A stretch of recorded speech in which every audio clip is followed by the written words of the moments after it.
जय मसीह की। खुदावन यीशु मसीह के सलामती बख्श नाम में एक बार फिर इस सुबह में हम आपको खुशामदीद कहते हैं। दुनिया के सभी लोगों को, आसपास रहने वाले तमाम लोगों को, दीगर मुल्कों के रहने वालों को और देश हिंदुस्तान में मौजूद सब लोगों को खुशामदीद इस इबादत में। आइए इबादत की शुरुआत करते हैं और एक नगमे को गाएंगे जो खुदावंद के जलाल के लिए मेरे वालिद के द्वारा लिखा गया और आज आपकी हुजूरी में पेश खिदमत है। कि जमाने में बयां कर दो, जमाने में बयां कर दो, मसीहत में सच्चाई है। जिन्होंने आज़मा देखा, जिन्होंने आज़मा देखा, ये लाखों की गवाही है। जमाने में बहाया खून तूने ऐ मसीहा, कोहे कलवर पर बहाया खून तूने ऐ मसीहा, कोहे कलवर पर मसीहा, को है कलवर पर हमारी हक ताला से, हमारी हक ताला से हुई तब से रसाई है। जमाने में बयां कर दो, मसीहत में सच्चाई है। जिन्होंने आज़मा देखा, ये लाखों की गवाही है। कि सजा से बच नहीं सकते हम अपनी दीनदारी से, सजा से बच नहीं सकते हम अपनी दीनदारी से, हम अपनी दीनदारी से गुनहगारों गुनाहों की, गुनहगारों गुनाहों की फजल ही से रिहाई है। जमाने में बयां कर दो, मसीहत में सच्चाई है। जिन्होंने आज़मा देखा, ये लाखों की गवाही है। ये हम दावे से कहते हैं, उन्हें दोज़ख का क्या डर है। ये हम दावे से कहते हैं, उन्हें दोज़ख का क्या डर है, उन्हें दोज़ख का क्या डर है। हकीकत में, हकीकत में, हकीकत में जिन्होंने लौ मसीहा से लगाई है। जमाने में बयां कर दो, मसीहत में सच्चाई है। जिन्होंने आज़मा देखा, ये लाखों की गवाही है। खुदा के कलाम की आज एक इबारत पढ़ूंगा और वो लिखी हुई मिलेगी आपको रसूलों का माल, उसका पहला अध्याय, उसके 9वें, 10वें और 11वें पद के अंदर। प्रेरितों के काम, उसका पहला अध्याय, 9वां, 10वां, 11वां पद। और यहां पर कुछ इस तरीके से लिखा हुआ है, यह कहकर वो उनके देखते देखते ऊपर उठा लिया गया और बादल ने उसे उनकी आंखों से छिपा लिया। और उसके जाते समय जब वे आकाश की ओर ताक रहे थे, तो देखो दो पुरुष श्वेत वस्त्र पहने हुए उनके पास आ खड़े हुए और कहने लगे, हे गलीली पुरुषों, तुम क्यों खड़े स्वर्ग की ओर देख रहे हो? यही यीशु जो तुम्हारे पास से स्वर्ग पर उठा लिया गया है, जिस रीत से तुमने उसे स्वर्ग की ओर जाते हुए देखा है, उसी रीत से वो फिर आएगा। आइए छोटी सी दुआ करें। खुदावंद यीशु मसीह, हम आपके शुक्रगुजार हैं आपके कलाम के लिए और आपकी मौजूदगी के लिए। रूह पाक, हम अपनी बीच में आपको खुशामदीद कहते हैं, ताकि तेरा रूह पाक हमारी भी अगुवाई करे और सारे सुनने वालों की अगुवाई करे, ताकि ये दिल को भेदने वाला हो सके और तेरा कलाम बहुत से लोगों को उनकी जिंदगी बदल देने का कारण बन जाए। खुदावंद यीशु मसीह के मुबारक और कुद्दूस नाम में होकर मांग लेते हैं, सुन लीजिए और कबूल भी कर लीजिए, आमीन। खुदा के शुक्रगुजार हैं कि खुदा ने अपने इस कलाम से हमारी जिंदगी के अंदर एक उम्मीद पैदा करी है, एक ऐसी उम्मीद जो आज बनी नौ इंसान के लिए बेहतर साबित होगी।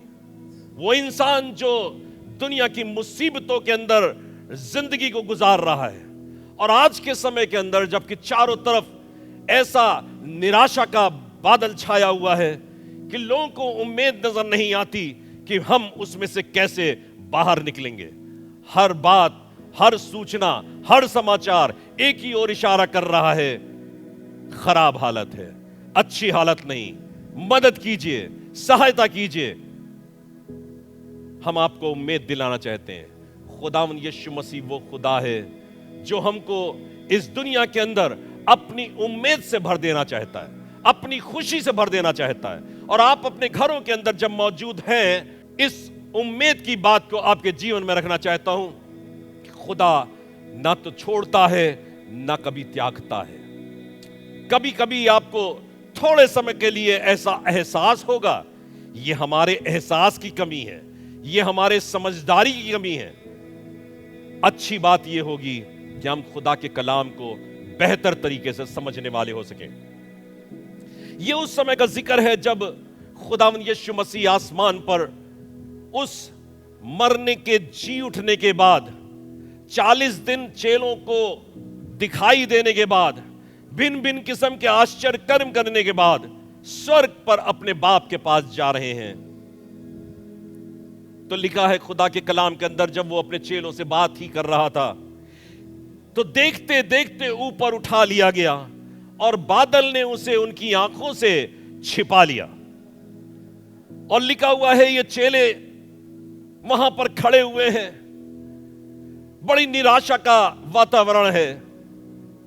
उनको समझ में नहीं आता कि जो प्रभु, जो उनका साथी, जो उनका गुरु अभी तक उनके साथ था, ये कहां चला गया ऊपर।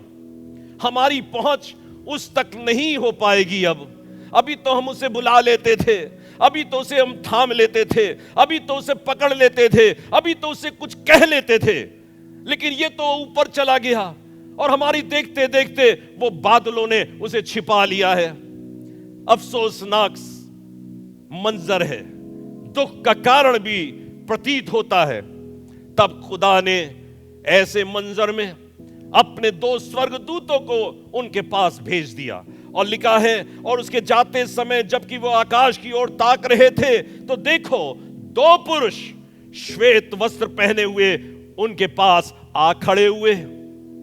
वो आते हुए दिखाई नहीं पड़े, लेकिन उसी समय एट दैट वेरी मोमेंट जब उनको उसकी हाजत थी, तब 2 स्वर्गदूत श्वेत वस्त्र पहने हुए उनके पास आ खड़े हुए। और लिखा हुआ, कहने लगे, आए गलीली पुरुषों, तुम क्यों खड़े स्वर्ग की ओर देख रहे हो? आज क्या ऐसा ही नजारा हमारे और आपकी जिंदगी में तो नहीं है कि हम भी खुदा की कलाम की बातों को पढ़ने के बावजूद, उसकी बेहतरीन बातों को जानने के बावजूद आज नाउम्मीदी के शिकार हो चुके हैं। हमको बड़ी उम्मीद है खुदा से, बड़ी आशा लगाए हुए हैं, लेकिन वो खुदा जो अपनी खिदमत को करने के लिए इस दुनिया के अंदर आया था, वो अपनी खिदमत के पूरी करने के उपरांत अपने बाप के पास चला गया है, ताकि हमारे ही लिए, हमारी बेहतरी के लिए अच्छे कार्यों को उस जगह पे करने वाला हो सके। क्योंकि आपको मालूम होना चाहिए, खुदा के कलाम में लिखा है, मैं जाता हूं, मेरा जाना तुम्हारे लिए अच्छा है, भला है। अगर मैं ना जाऊं तो वो मददगार तुम्हारे पास नहीं आएगा। मैं जाऊंगा और तुम्हारे लिए वहां पर स्थान तैयार करूंगा। खुदा का कोई भी काम हमको दुख देने वाला नहीं होता, वो हमको पीड़ा पहुंचाना नहीं चाहता, बल्कि हर एक कामों के द्वारा हमारी जिंदगी में आशीष देना चाहता है। लेकिन कई बार हम इन आशीषों को समझ नहीं पाते और हम सिर्फ उन बातों को पकड़ के रह जाते हैं जो सामने दिख रही होती हैं। खुदा आसमान पर जा रहा है, ये देख रहे हैं, सिर्फ देख रहे हैं। कहीं ये वाला हाल हमारी और आपकी जिंदगी का तो नहीं है। हम भी सिर्फ अपने घरों में खड़े होकर सिर्फ देख रहे हैं, सिर्फ ताक रहे हैं, कोई रिश्ता नहीं बना रहे, कोई रिश्ता कायम नहीं कर रहे हैं, खुदा की मर्जी को अपनी जिंदगी से बचा नहीं ला रहे हैं। खुदा ने तो अहकाम दे दिए, खुदा ने तो कानून बना दिए, खुदा ने तो आज्ञा दे दी, तुमको ये करना होगा। उसने जब उनसे घरों में मुलाकात करी थी तो उसने उनके मुंह पर फूंका था, उनके ऊपर फूंका था और कहा था, पवित्र आत्मा लो और तुम दुनिया के कोने कोने तक मेरे गवाह ठहरोगे। लेकिन ये बातें हमारे जहन से शैतान बड़ी आसानी से निकाल देता है। हम सिर्फ देखते रह जाते हैं, हम देखते रह जाते हैं। तो खुदा को ऐसे मौके पर अपने फरिश्ते को भेजना पड़ा कि फरिश्ते जाएं और फिर से हमको बात बात याद दिलाएं। लिखा हुआ है खुदा के कलाम के अंदर, जब वो चेले कब्र पे गए थे तब भी उसने ये कहा था। मरियम मगदलीनी कब्र पे गई थी और तब भी फरिश्ते ने यही कहा था, क्या तुमको याद नहीं कि तुमसे पहले मुझे गलील में पहुंचना अवश्य है? पहले मैं वहां पहुंचूंगा, क्या तुम भूल गए?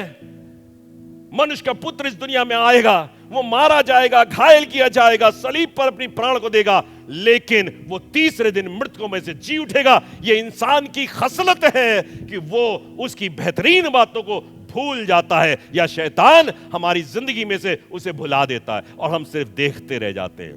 क्या आज दुनिया के बहुत से लोग आसमान की तरफ ताक तो नहीं रहे हैं, सिर्फ देख रहे हैं, नाउम्मीदी में देख रहे हैं, आशा के बगैर, आशा रहित देख रहे हैं।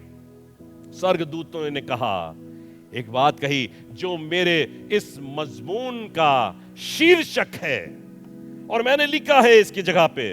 उन्होंने कहा कि यही यीशु जो तुम्हारे पास से स्वर्ग में उठा लिया गया है, जिस रीत से तुमने उसे स्वर्ग में जाते हुए देखा, तुम्हारे पास से स्वर्ग में उठाया गया है, जिस रीत से तुमने स्वर्ग पर जाते देखा है, उसी रीत से, इन द सेम वे, उसी रीत से वो फिर आएगा।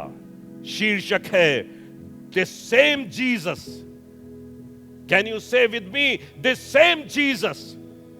वही यीशु, यही यीशु, this same Jesus, not another, कोई और नहीं, यही यीशु। भयभीत होने की आवश्यकता है, अपने अंदर खौफ को रखने की आवश्यकता है। इस दुनिया में रहते हुए जब आज हम जीवन को व्यतीत कर रहे हैं, तभी तो खुदा के कलाम में लिखा है, हर एक घुटना उसके सामने झुकेगा और हर एक जुबान अंगीकार करेगी, और जिन्होंने भेदा है वो छाती पीट कर सिजदा करेंगे, छाती पीट कर। क्योंकि यही यीशु जो स्वर्ग पर उठाया गया है, वो इसी रीत से एक बार इस दुनिया के अंदर आएगा। The same Jesus, not another, the same body, not a spirit. उसी रूप में, उसी देह के साथ इस दुनिया के अंदर आने वाला है। आज निराशा का कोई कारण नहीं, अफसोस का कोई कारण नहीं। यीशु गया है हमारे लिए बेहतर स्थान तैयार करने, इसलिए निराशा का कोई कारण नहीं। कारण यह है, और हमको करना भी यही चाहिए, कि हम इस दुनिया के अंदर रहते हुए जो परमेश्वर ने आज्ञा दी है उस काम को पूरा करें। मैं 3 भागों में इस बात को आगे बढ़ाना चाहूंगा। पहली चीज लिखा है खुदा के कलाम के अंदर, और देखो दो पुरुष श्वेत वस्त्र पहने हुए। क्या जरूरत थी खुदा को यह बात कहने की अपने कलाम में कि श्वेत वस्त्र? मुझे इस बात को पढ़ते हुए बहुत अच्छा लगा कि खुदा के उन मुकामों के अंदर जिस जगह पर वो ले जाना चाहता है, श्वेत वस्त्र की एक खास जगह है। कालिमा पसंद नहीं करता, गुनाह पसंद नहीं करता, बैर पसंद नहीं करता, पाप पसंद नहीं करता। आज खुदा ने जब इस दुनिया के अंदर हमको जिंदगी गुजारने का मौका दिया है, खुदा ये चाहता है कि हम अपने आप को परमेश्वर के उस पवित्र लहू के द्वारा जो उसने कोहे कैलवरी पर बहाया है, अपने पापों की माफी मांगते हुए उसके लहू से अपने आप को धो डालें। लिखा है खुदा के कलाम में यशायाह नबी की पुस्तक के अंदर कि अगर तुम्हारे पाप चाहे किरमिजी रंग के क्यों ना हो, तब भी वो श्वेत हो जाएंगे। कैसे भी काले क्यों ना हो, उसके लहू में एक कुदरत है कि हमारे पापों को या हमारी जिंदगी से अपराधों को दूर करता और हमको श्वेत बना देता है, स्वच्छ बना देता है। श्वेत वस्त्र की कीमत है। खुदावंद यीशु मसीह जब अपने चेलों के साथ उस ट्रांसफिगरेशन के पहाड़ पर मौजूद थे, और जहां पर मूसा और एलिया उनसे मुलाकात करने के लिए आते हैं, वहां भी लिखा हुआ है कि जब चेले देख रहे थे तो देखो दो पुरुष यीशु मसीह से आकर मुलाकात करने लगे। कैसे वस्त्र पहने थे? एक बादल ने घेर लिया, श्वेत वस्त्र पहने हुए थे। वहां का पहनावा काला नहीं है, खोटा नहीं है। और यह बात हमको शिक्षा देती है कि हमको भी अपने वस्त्रों को इस दुनिया में रहकर श्वेत बनाने की आवश्यकता है। अगर इसको और ज्यादा मैं खुलासा करना चाहूं तो प्रकाशित वाक्य की पुस्तक उसके 3 अध्याय के पहले पद में कुछ इस तरीके से लिखा हुआ है, और सरदीस की कलीसिया के दूत को लिख कि जिसके पास परमेश्वर की 7 आत्माएं और 7 तारे हैं, वो ये कहता है कि मैं तेरे कामों को जानता हूं कि तू जीवता तो है पर है मरा हुआ, तू जीवता तो है पर है मरा हुआ। जागृत रहे और उन वस्तुओं को जो बाकी रह गई हैं, जो मिटने को थी, उन्हें दृढ़ कर, क्योंकि मैंने तेरे किसी काम को अपने परमेश्वर के निकट पूरा नहीं पाया। और फिर आगे लिखा है, पर हां सरदीस में तेरे यहां कुछ लोग ऐसे हैं, कुछ लोग ऐसे हैं जिन्होंने अपने अपने वस्त्र अशुद्ध नहीं किए, वे श्वेत वस्त्र पहने हुए। सरदीस की कलीसिया के जैसे लोगों जिन्होंने अभी तक परमेश्वर को प्रसन्न नहीं किया या परमेश्वर के प्रसन्न करने लायक कोई काम नहीं किया, बावजूद इसके कलीसिया में हैं, कलीसिया का संचालन कर रहे हैं, कलीसिया की रहबरी कर रहे हैं, फिर भी खुदा सरदीस की जैसी कलीसियाओं से आज मुखातिब होकर कह रहा है कि पर हां सरदीस में तेरे यहां कुछ लोग ऐसे हैं जिन्होंने अपने वस्त्र अशुद्ध नहीं किए, वे श्वेत वस्त्र पहने हुए मेरे साथ घूमेंगे, क्योंकि वो इस योग्य हैं, वो इस काबिल हैं। खुदा बाप सफेद वस्त्रों की तमन्ना करता है, तभी तो वो चाहता है उसके पवित्र लहू से हम अपने वस्त्रों को धो लें। प्रकाशित वाक्य की पुस्तक और उसके 3 अध्याय के 5वें पद में आगे कुछ इस तरीके लिखा, जो जय पाए। आज खुदा के कलाम सुनने वाले लोगों, मैं आपसे कहना चाहता हूं, खुदा का कलाम कह रहा है हमारी कलीसियाओं की हालत तो ऐसी नहीं है, हमारे कलीसिया के शरीकों की हालत तो ऐसी नहीं है। लिखा है जो जय पाए उसे इसी प्रकार श्वेत वस्त्र पहनाया जाएगा। खुदावंद यीशु मसीह की ओर से श्वेत वस्त्र मिलता है, दुनिया के तौर और तरीकों से नहीं। दुनिया की तौर और तरीकों में लिप्त होकर अगर हम चाहें अपने स्टाइल में, अपने तरीके से खुदा के श्वेत वस्त्रों को अपने जीवन में हासिल कर लें, तो यह मुमकिन नहीं है। खुदा के श्वेत वस्त्र खुदा देता है और खुदा उसको तैयार करता है। लिखा हुआ है 3 अध्याय के 14वें पद के अंदर, और लौदीकिया की कलीसिया के दूत को यह लिख, जो आमीन और विश्वास योग्य और सच्चा गवाह है और परमेश्वर की सृष्टि का मूल कारण है, वो ये कहता है, परमेश्वर यूं कहता है, मैं तेरे कामों को जानता हूं। जरा गौर करके देखिएगा, परमेश्वर आज हमसे भी ऐसे ही कह सकता है, मैं आपके कामों को जानता हूं कि तू तो ना तो ठंडा है ना गर्म, भला होता कि तू ठंडा या गर्म होता। सो इसलिए कि तू गुनगुना है और न ठंडा है न गर्म है, मैं तुझे अपने मुंह से उगलने पर हूं। खतरनाक बात है, दुख भरी बात है। खुदा कहीं हमको अपने मुंह से उगल तो नहीं देगा। तू जो कहता है कि मैं धनी हो गया हूं और धनवान हूं, मैं तुझसे कहता हूं कि तू अभागा और तुच्छ और कंगाल और अंधा और नंगा है। अफसोसनाक बात है, कहीं खुदा हमसे ऐसा तो नहीं कह रहा है। बड़े बड़े काम कर रहे हैं हम, कितनी मेहनत, सवेरे से उठकर घरों से निकलकर मेहनत कर रहे हैं, दौड़ रहे हैं, भूख भाग रहे हैं। कहीं लौदीकिया की कलीसिया किसी हालत हमारी तो नहीं है, दौड़ बहुत रहे हैं, मेहनत बहुत कर रहे हैं, लेकिन गुनगुने। खुदा का कलाम कहता है कि मैं तुझे मुंह से उगल देने पर हूं। तू अभागा, अंधा, नंगा, कंगाल है। और आगे लिखा हुआ है, इसलिए मैं तुझे सम्मति देता हूं कि आग में ताया हुआ सोना मुझसे मोल ले ले कि धनी हो जाए, और श्वेत वस्त्र ले ले कि पहनकर तुझे अपने नंगेपन की लज्जा ना हो। कौन देगा ये श्वेत वस्त्र? कौन देगा? ये खुदावन यीशु मसीह है जो हमको अपने श्वेत वस्त्र देना जानता है। कोई तरीके दुनिया की तिगड़म से, दुनिया की राजनीति से, अपनी करिश्माई अंदाज से हम खुदा से इस श्वेत वस्त्र को हासिल नहीं कर पाएंगे। ये दुख भरी बातें हैं, लेकिन इसके अंदर भी आशा छिपी हुई है। आज भी मौका है हमारे लिए और आपके लिए कि हम उन वस्त्रों को अपने खुदा से अपने जीवन के लिए हासिल कर लें। आपको बताऊं, जब खुदा के कलाम के अंदर जिक्र पाया जाता है 6 अध्याय के 11वें पद के अंदर, और वहां लिखा हुआ है, और सिंहासन के नीचे से कुछ आत्माएं हैं जिनके बारे में लिखा है 6 अध्याय 11वें पद में, और उनमें से हर एक को श्वेत वस्त्र दिया गया।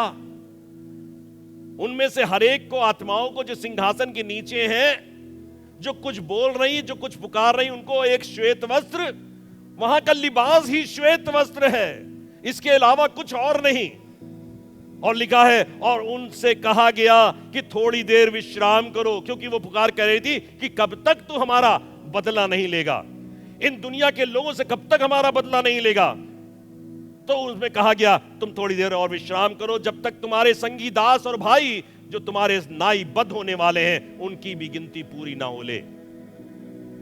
उसके आगे कुछ इस तरीके से लिखा है, इसके 7वें अध्याय के 9वें पद के अंदर, इसके बाद मैंने दृष्टि की कि देखो, एक जाति और कुल और लोग और भाषा में से एक बड़ी भीड़, जिसे कोई गिन नहीं सकता, श्वेत वस्त्र पहने और अपने हाथों में खजूर की डालियां लिए हुए सिंहासन के सामने और मेमने के सामने खड़ी है।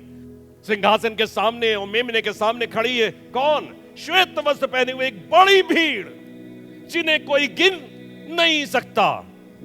और उनके बारे में लिखा हुआ है, हर एक जाति, हर एक कुल और हर एक लोग और भाषा में से, आप ही में से बहुत से लोग चुनकर उस जगह पे खड़े हैं। लिखा है, इस पर प्राचीनों में से मुझसे एक ने कहा, ये श्वेत वस्त्र पहने हुए कौन है और कहां से आए हैं? मैंने उनसे कहा, हे स्वामी, हे मालिक, तू ही जानता है। उसने मुझसे कहा, ये वे हैं जो उस बड़े क्लेश से निकल कर आए हैं, और इन्होंने अपने अपने वस्त्र, क्या चीज? हम अपने अपने वस्त्र मेमने के लहू में धोकर श्वेत किए। खुशी की बात है, आज खुदा हमको न्योता दे रहा है कि हम अपने वस्त्रों को परमेश्वर के लहू के द्वारा धोकर शुद्ध कर लें। खुदा के कलाम में प्रकाशित वाक्य उसके 19वें अध्याय के 8वें पद में लिखा है, इसको और क्लैरिफाई किया गया और क्लियरिटी से बताया गया है कैसे हमें पता चलेगा कि हमारे वस्त्र सफेद हो गए, कैसे हमारे वस्त्र सफेद हो जाएंगे। लिखा है, और उसको शुद्ध और चमकदार और महीन मलमल पहनने का अधिकार दिया गया, क्योंकि उस महीन मलमल का अर्थ पवित्र लोगों के धर्म के काम है। अपनी जिंदगी के द्वारा अगर हम धार्मिकता के कामों को करना प्रारंभ कर दें, धार्मिकता क्या कहते हैं? Right living before God, right living before, not before man. हम लोगों के दिखाने के लिए बहुत से काम करते हैं, लेकिन नहीं, खुदा के सामने अच्छे काम करना, जो धर्म के काम हो, अगर हम वो करेंगे तो निश्चित तौर पर ये बात, जब दूतों ने चेलों से कही, आए गलीली पुरुषों, ऊपर की ओर क्या देख रहे हो? यही पुरुष जो ऊपर गया है इसी रीत से दोबारा आएगा। चेले समझ गए, पतरस समझ गया, उन्होंने बहुत अच्छी तरीके से समझ लिया कि आज हम लोग समझ पाए हैं। पतरस समझ गया, और लिखा हुआ है, और उन्हीं दिनों में पतरस भाइयों के बीच में जो 120 व्यक्ति के लगभग इकट्ठे थे, खड़ा होकर कहने लगा। मैंने बताया ना कि ये श्वेत वस्त्र क्या है, ये महीन मलमल क्या है? महीन मलमल का अर्थ है पवित्र लोगों के धर्म के काम। अगर हम धार्मिकता के काम करेंगे जैसे पतरस और चेलों ने शुरू किया, तो अवश्य ही परमेश्वर हमारी जिंदगी को, हमारे को भी अपने श्वेत वस्त्रों से आभूषित करेगा। उसके बाद दूसरे अध्याय 14वें पद में भी पतरस बाज नहीं आया, मरते दम तक वो इन कार्यों को करता रहा। लिखा है, पतरस उन 11 के साथ खड़ा हुआ और ऊंचे शब्द से कहने लगा, हे यहूदियों और हे यरूशलेम के सब रहने वालों, ये जान लो और कान लगाकर मेरी बात सुनो। धर्म के काम करने की आवश्यकता है। क्या बात सुनो? खुदावंद यीशु मसीह की बात सुनो। हमें बयान करना है यीशु की बातों को। और तब लिखा है दूसरे अध्याय 37वें पद में कि तब सुनने वालों के हृदय छेद जाएंगे। तब सुनने वालों के, ये धर्म के काम हैं जो हमारे और आपके द्वारा किए जाने आवश्यक है। तब सुनने वालों के हृदय छिद गए और ये पतरस और शेष प्रेरितों से पूछने लगे, हे भाइयों हम क्या करें? हे भाइयों हम क्या करें? क्या आपसे अभी तक किसी ने पूछा है? बड़े अच्छे अच्छे काम कर रहे हैं, पता नहीं कौन कौन से कामों में हमने अपने दिल को फंसा लिया है और सोच रहे हैं ये बड़े अच्छे काम हैं। लेकिन मैं आपसे कहना चाहता हूं, क्या ऐसे काम कर रहे हैं जिससे लोगों के हृदय छेदे जाएं, लोग परिवर्तित हो जाएं, लोग परमेश्वर के चरणों के पास आ जाएं? कैसे आएंगे? हम दावा करते हैं सारी दुनिया के लोग परमेश्वर के चरणों पर आएंगे। हाँ आएंगे, क्योंकि खुदा का कलाम में लिखा हुआ है, हर एक घुटना झुकेगा और हर एक जुबान अंगीकार करेगी कि यीशु ही प्रभु है। लेकिन क्या उसका कारण हम और आप हैं? खुदा तो अगर हम चुप रहेंगे तो पत्थरों से भी अपनी सेवा ले लेगा। खुदा के कलाम में लिखा हुआ है, एक बार पौलुस जेल खाने में बंद है, सिलास जेल खाने में बंद है। वहां भी क्या कर रहा है? बंद है, कैद खाने में, हाथ पैर जकड़े हुए हैं, हथकड़ी और बेड़ी लगी हुई है। लिखा है वहां पे हम तो सिताइश कर रहा है। और आधी रात के समय ऐसा बूढ़ेल हुआ, जेल खाने के दरवाजे खुल गए और हथकड़ियां खुल गईं, बेड़ियां टूट गईं। दरोगा समझा कि कैदी भाग गए। वो दिया बार कर वहां पे कूद पड़ा और अपने आप को हानि पहुंचाना चाहा। पौलुस ने चिल्ला कर कहा, ऐ दरोगा अपने आप को हानि ना पहुंचा, क्योंकि हम सब यहीं पर हैं, हम सब यहीं पर हैं। और लिखा खुदा के कलाम के अंदर, वो दौड़कर उनके कदमों पर जा गिरा और कहने लगा, हे साहिबो उद्धार पाने के लिए क्या करें? ये धर्म के काम है। आप जेल खाने में भी होगे, धर्म के काम आपका पीछा नहीं छोड़ेंगे। खुदा आपकी मदद करेगा आपके धर्म के कामों को आगे बढ़ाने के लिए। और आखिरी बात बताकर मैं खत्म करूंगा। उन दूतों ने कहा, यही यीशु जो स्वर्ग पर गया है, उठाया गया है, तुम्हारे बीच में दोबारा आएगा। इसी रीत से दोबारा आएगा। मेरे अजीज लोगों, आज शायद हम अपने आप को उस यीशु की तरफ दृष्टि लगाए हुए हैं जो शायद आज से कुछ समय पहले गलील के नासरत में पैदा हुआ था। उस यीशु की ओर दृष्टि लगाए हुए हैं जिसने गोलगता की पहाड़ी के ऊपर अपनी प्राण को दे दिया था। उस यीशु की ओर दृष्टि लगाए हुए हैं जो एक कब्र में गाड़ दिया गया था। उस यीशु की ओर दृष्टि लगाए हुए हैं जो चेलों को देखते देखते आसमान पर उठा लिया गया था। हाँ, ठीक है, वही यीशु नजात देगा, लेकिन उसकी तरफ मात्र देखते रहने से शायद हमको बहुत लाभ नहीं मिलेगा। अब हमको इंतजार करना है, अब हमको तैयारी करनी है खुदावंद यीशु मसीह की दूसरी आमद की, क्योंकि दूतों ने कह दिया यही यीशु जो ऊपर गया है इसी रीत से दोबारा आएगा। हालात, परिस्थितियां, दुनिया की दूर दूर की चीजें एक ही बात की ओर इशारा कर रही हैं, यीशु आने वाला है। उसी रीत से मत देखो आसमान की ओर, लेकिन देखो और इंतजार करो अपने जिंदा खुदावंद यीशु मसीह का जो दोबारा इसी रीत से आएगा। लिखा है मत्ती रचित सुसमाचार उसके 24वें अध्याय के 29 पद के अंदर, उन दिनों के क्लेश के बाद, ध्यान दीजिएगा, आज कुछ ऐसा ही हो रहा है। उन दिनों के क्लेश के बाद तुरंत सूर्य अंधियारा हो जाएगा और चांद का प्रकाश जाता रहेगा और तारे आकाश से गिर पड़ेंगे और आकाश की शक्तियां हिलाई जाएंगी। आज हिलाई जा रही हैं, आज हिलाई जा रही मसीही लोगों, खुदा के लोगों, उम्मीद लगाए लोगों, आज हिलाई जा रही हैं।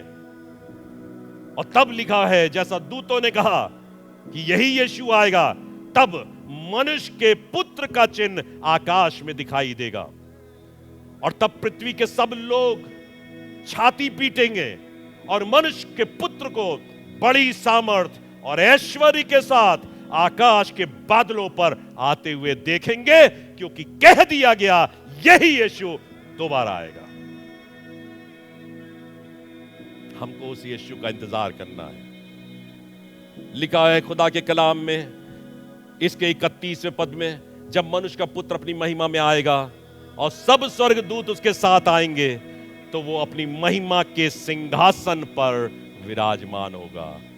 आज मैं इसी बात को कहकर अपनी बात को खत्म करना चाहता हूं। खुदावंद यीशु मसीह अब सिर्फ छुटकारा बनने नहीं आ रहा है, खुदावंद यीशु मसीह उद्धार देने के लिए नहीं आ रहा है, खुदावंद यीशु मसीह अब प्राण देने के लिए नहीं आ रहा है, खुदावंद यीशु मसीह अब हमारे तरीके से आपके साथ इस दुनिया में रहने के लिए नहीं आ रहा है, कोई एक अजूबा काम करने के लिए नहीं आ रहा है, सिंहासन पर विराजमान होने के लिए।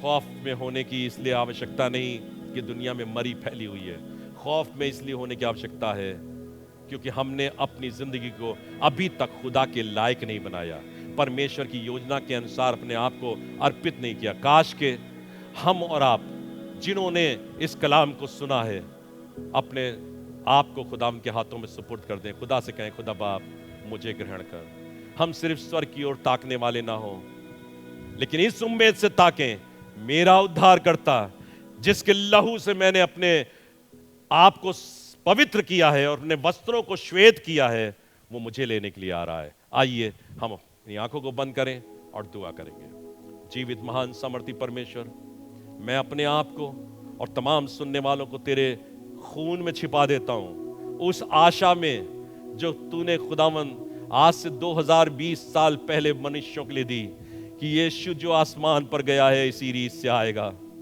हाँ खुदावंद यीशु मसीह, मैं अपने आप को तेरे हाथों में सुपुर्द करता हूं और यही चाहता हूं खुदा बाप ये कलाम लोगों की जिंदगी के अंदर उतर जाए, लोग इसको गहराई में उतारने वाले हो सके और अपनी जिंदगी अपने अपराधों से तौबा करके अपने वस्त्रों को शुद्ध और पवित्र और सफेद बनाने वाले हो सके और हमारा जीवन तुझको ग्रहण योग्य हो। सब कुछ तेरे हवाले करते हैं और यीशु मसीह के नाम में होकर मांग लेते हैं। सुन लीजिए और सब लोग मिलकर के कहें आमीन।